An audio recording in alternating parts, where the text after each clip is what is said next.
Pourquoi nos dirigeants mentiraient sur ces expériences? Parce que mentir est une seconde nature chez eux. Regardez l'étude de Tuskegee sur les Afro-Américains dans les années 30. Ou le cas d'Henrietta Lacks. Qu'est-ce qu'ils essaient de faire? Ça, c'est la pièce manquante. Mais la réponse est toute trouvée.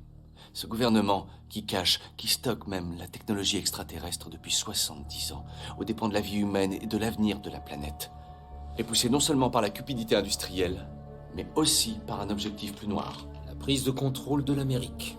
Puis du reste du monde, par tous les moyens nécessaires, aussi violents, aussi cruels ou aussi expéditifs soient-ils, comme de fortes sécheresses, provoquées par des guerres climatiques, menées secrètement à l'aide de polluants aériens et d'ondes électromagnétiques de haute fréquence, ou en générant délibérément des situations qui justifient un état de guerre permanent, afin de détourner l'attention de nos concitoyens, de les indigner et de les assujettir grâce à des outils tels que le Patriot Act et le National Defense Authorization Act, qui limitent les droits constitutionnels au nom de la sécurité nationale.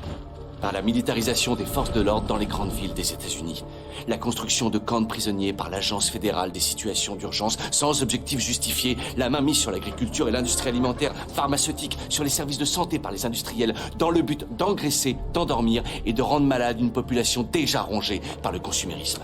Un gouvernement qui met vos téléphones sur écoute, collecte vos données personnelles et surveille vos allées et venues en toute impunité. Un gouvernement prêt à utiliser ces données contre vous le moment venu. Et là, la prise de contrôle peut commencer. La prise de contrôle de l'Amérique. Par des élites de différentes nationalités, un groupe bien huilé et bien armé qui sélectionnera, tuera et soumettra le peuple. Et ça se passe en ce moment même. Ça se passe tout autour de nous. C'est le calme avant la tempête. Ça commencera sans doute juste avant le week-end.